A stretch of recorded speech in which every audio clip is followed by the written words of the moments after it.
folks. Welcome back to another episode of How You Going with Jason Owen. And Life on the Land is what we're talking, guys. Today I'm heading down to Maringo, which is down between Burrawa and Young. And I'm chatting to Sonya and Angus Dowling, who are organic poultry farmers. Sonya and Angus were featured producers recently for Australian Organic Awareness Month. And with COVID-19 striking, many people are now interested in better health and the environment, which is ramping up a lot more organic interest. So let's tune in to Sonya and Angus and let's have a chat about all this and see how they're going down there on their organic poultry farm. And Sonya and Angus join me now. How are you guys? Well, thanks, Jason. Well, thank you, Jason. That's the way. I heard it's a bit cold down that way, hey? Yeah, would you say top of 7? Top of 7 today, that's right. Very cold. Meant to be even snowing over the next few days, which is pretty rare for here. Yeah. Beautiful winter weather. Yeah, Maringo. So it's down between Young and Burrawa. Yeah. Down that way, as we just spoke about off air, and I've spent a bit of time down that way over the years, and I remember how bloody cold it used to get. I used to do a bit of clay target shooting, and I used to go down that way quite a lot. I remember we used to have to rug up down there. And we used to find it really hard to shoot because we have to have jackets on, and you know, like the gun would be in our shoulders and everything would be puffed out, and it wouldn't fit properly. And it was always hard. But I remember how cold it used to get down that way. It was fucking freezing. Yeah, well, we really get the 4 seasons here: cold winters and hot summers. But you know, which is excellent for farming, and you know, we enjoy the change of seasons. Yeah, absolutely. So you guys are on a organic poultry farm down that way, yeah? Yeah. And yes, go. Yeah, so we're a mixed farm. We grow the grain for the chickens, the organic chickens. Yep. And we also have lamb and conventional crops as well. We grow grazing wheat and oats and canola for the lamb. Yeah, I've got here in front of me. You process up to 11,000 chickens each week. That's right. Yep. Every week, week in, week out. Far out. So that's like nearly 600,000 a year. Yeah, exactly. Far out. That's a bloody lot of chickens. Yeah, well, people are hungry for organic chicken, obviously. That's right. Good. Absolutely. Mate, how does organic farming differ to conventional farming? So the main difference is really in the farming system. With organic farming, you're really working on improving your soil organic content, and you're working with nature more. You're using your natural resources more, as in, you know, we reuse the poultry manure back over as our fertilizer. So it's a much more natural system. So you're not using synthetic pesticides or herbicides. And so obviously the feed that chickens eat are organically grown, and then as well as that, you're not adding any, you know, antibiotics or artificial growth promotants into the feed. Right. Okay. Yeah, I see. It's I've quite often wondered. There's a lot of animal welfare type of things thrown around with certain things like this, and like what do you guys think of all that? Like, how do you think, like, the birds that you guys process, you know, that they've had a reasonable life? Like, is that definitely? If I was going to be a chicken, I would definitely want to be an organic chicken at the Dowling's farm for sure. Right, great. So, you know, the shed densities are much lower than conventional or free range chickens, and the sheds are all north facing, and they do lead a very nice life while they're here. So yeah. Okay, and that's great. That's great for people to know, you know, and it's a funny topic, things like that, because, you know, things get taken out of proportion in all different angles. But they do. It's, you know, and as you just said there, you know, it really is something that you know, people they do take it out of proportion a lot, but it's not necessary with a lot of different ways that it's said and done. So you know, that's great what you just said there. It's fantastic. Well, exactly right. You know, I've been a farmer for generations and friends of farmers, and every farmer I know, their animal welfare is a priority, because, you know, it's your life, but the livestock are your livelihood, and bad management, bad animal husbandry doesn't get anyone anywhere. So, you know, as far as I know, every farmer I know is, you know, trying to do the right things best they can. Yeah, great, mate. That's fantastic. For people that don't know a lot about chickens, right? how do so many get on when they're all together? Well, do they fight? Do they get into it? They don't always get on. You do see them. They, especially the young males, which won't be surprising to you, they all sort of puff their chest out and joust with each other. Yeah, they're all in charge. They do. It's quite funny in all their little groups Yeah. that they associate with. So. Yeah. Yeah, they do have a like pecking humans, order. isn't it? Really? Yeah.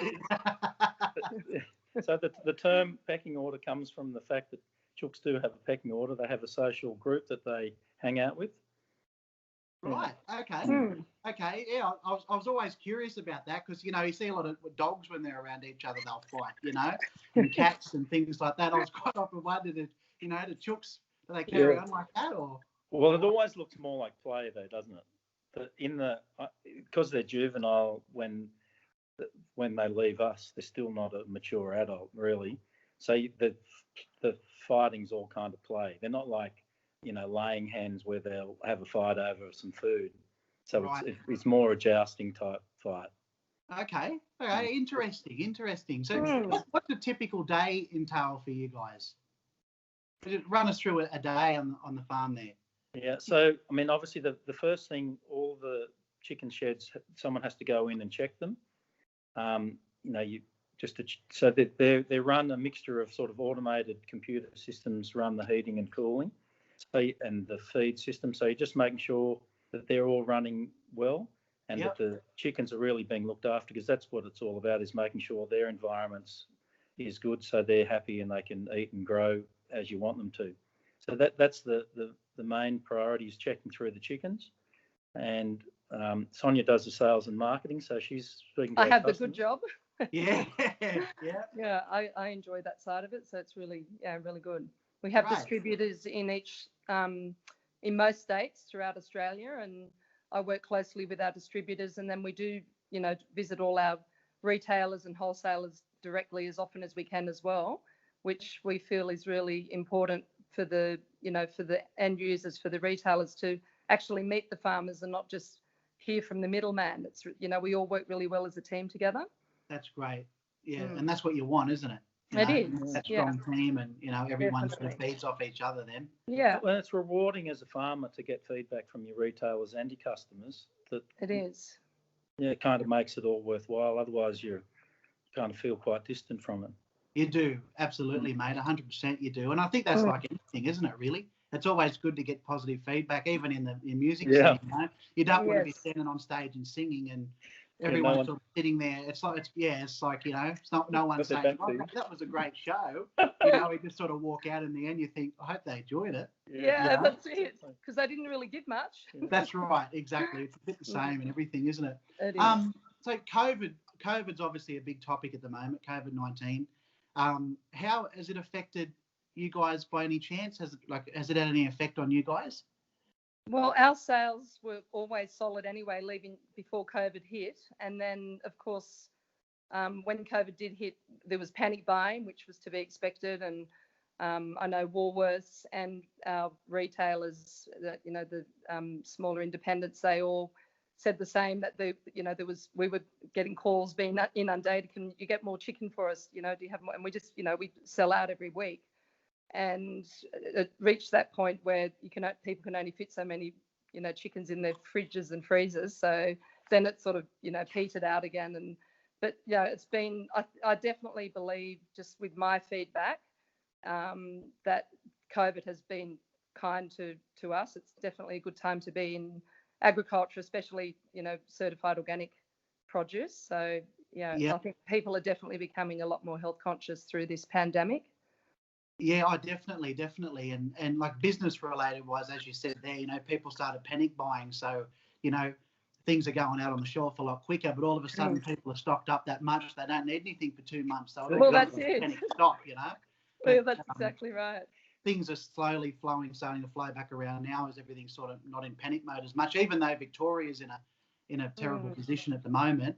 I think a lot of New South Wales were starting to panic as well, because, you know, we run onto their border.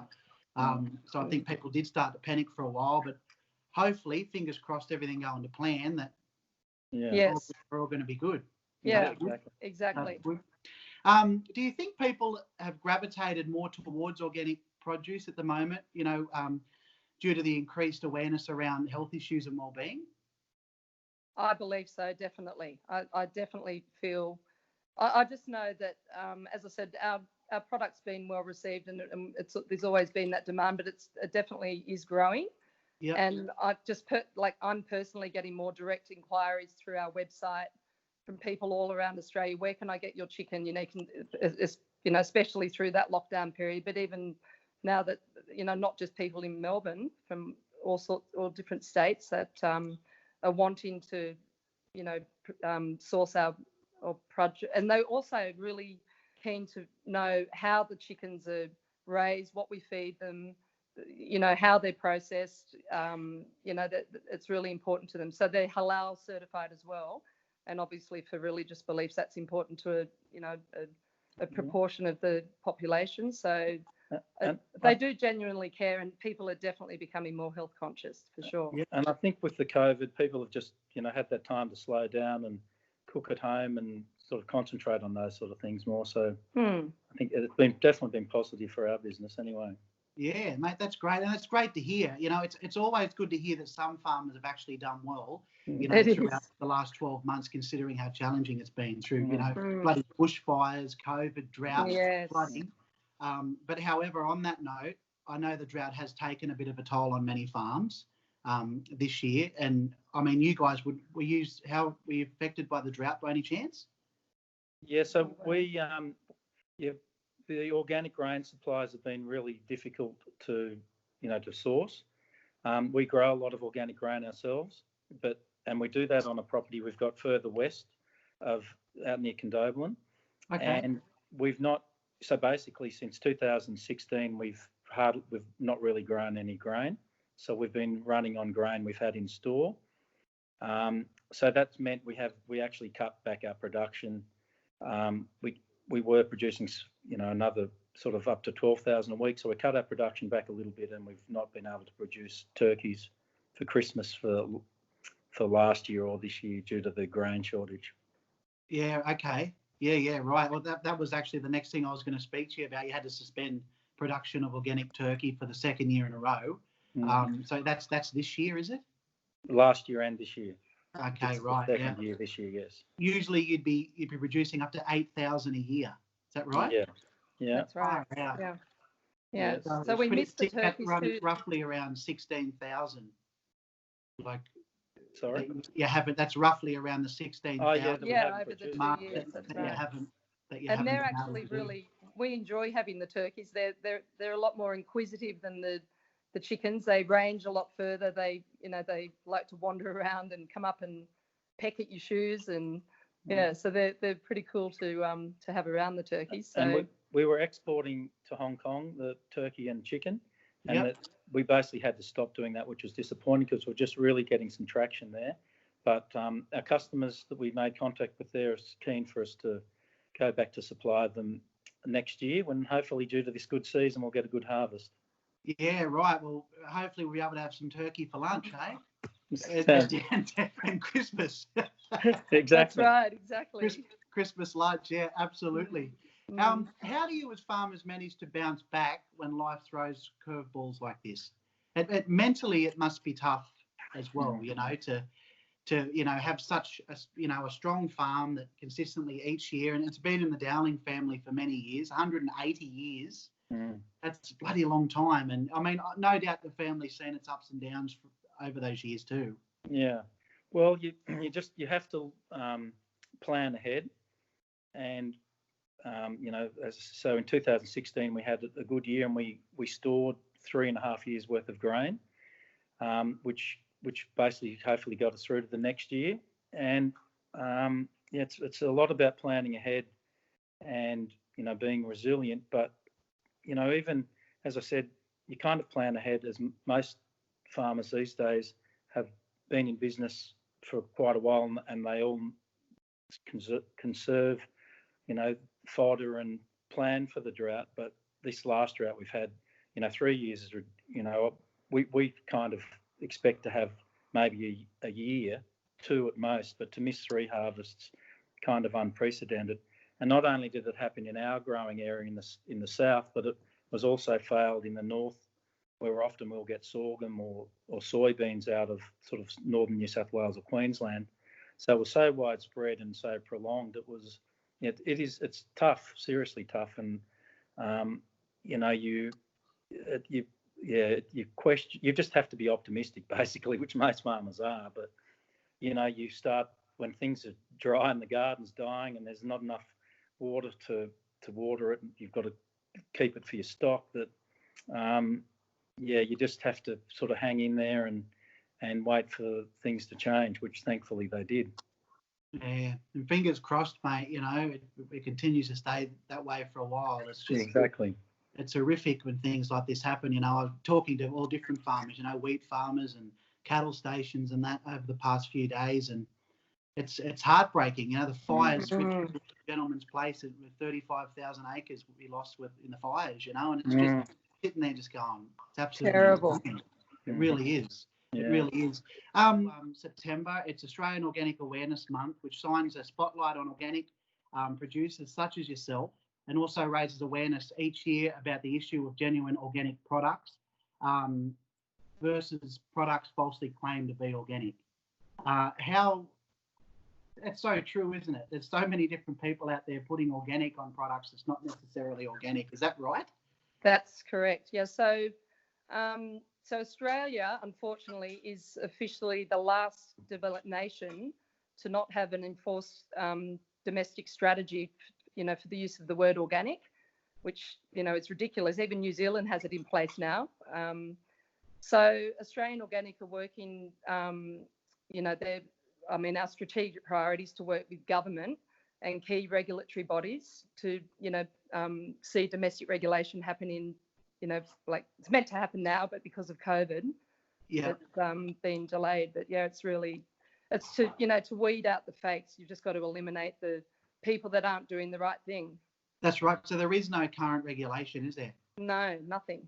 So the word organic is sort of meaning nothing. Well, it's used so broadly, and it's not fair to stakeholders like ourselves that are doing the right thing. That's right. That's where it's the important thing for consumers is to look for the word certified organic with the logo, the Australian certified organic logo. Yep. The bud that you can trust. Yeah. And that the farms have been audited to national standard, and that they're,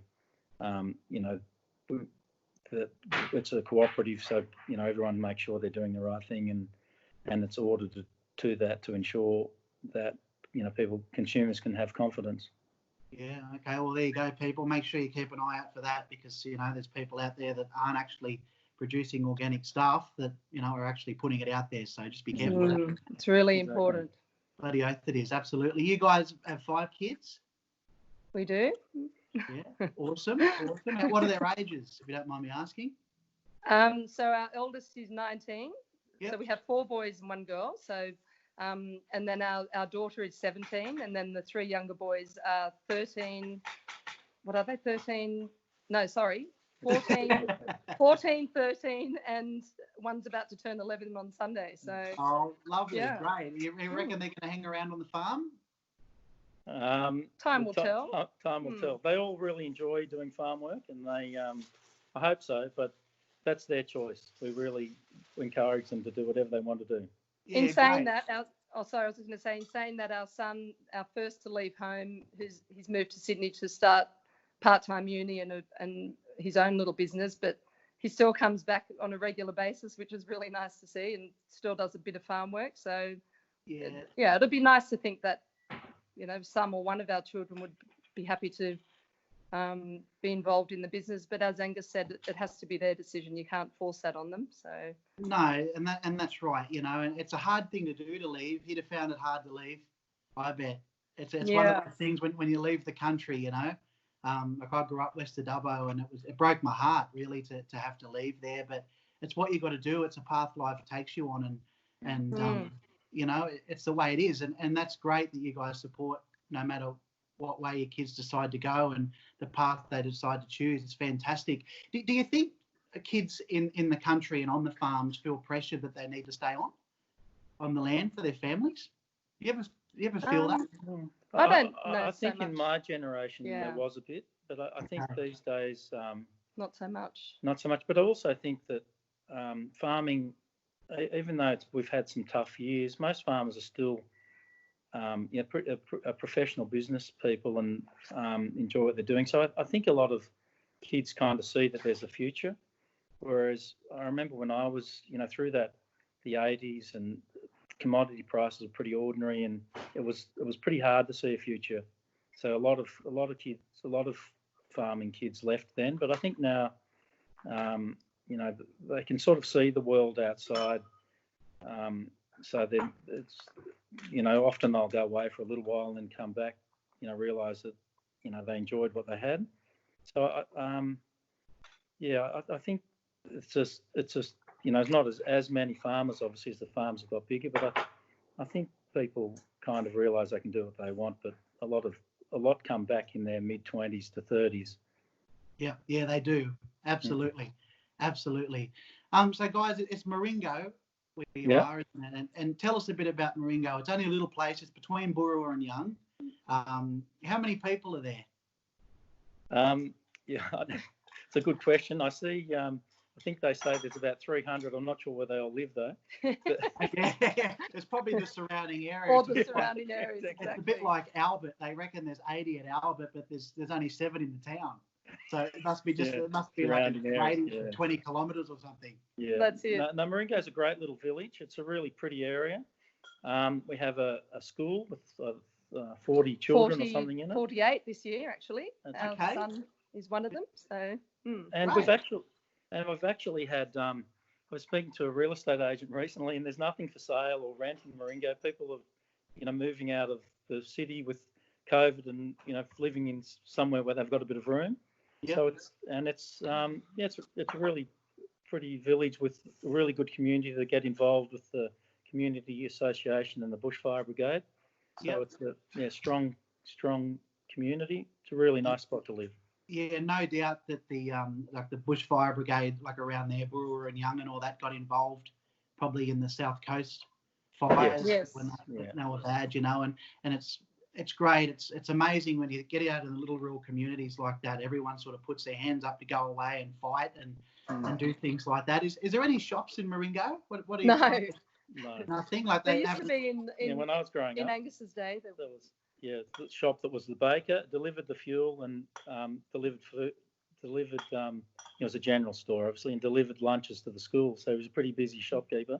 Yeah, right. So they haven't got like a little takeaway shop or anything. Nothing. Now. Yeah, right. And that's quite funny because often when we have visitors coming to stay, they'll turn up apologetically and saying, "Oh, I'm really sorry. I was planning to buy something in Marengo, but there wasn't anything. Sorry, I've arrived empty-handed." Yeah, right. Yeah. No, well, that's great, guys. Well, thank you very much for coming on for a chat. I really appreciate it, and thanks for sharing the story about it all and having a yarn about your poultry farm there. It's fantastic, and it just gives people a little bit more of an insight as to what's happening out there at the moment and what has been happening over the years, and it's great, guys. We really appreciate it. Thank you. Excellent. Pleasure. Thanks. Thank you, Jason. All the best. You have a great Christmas if I don't speak to you between then and now. Right, Thank you. You too. Well done. Thank you.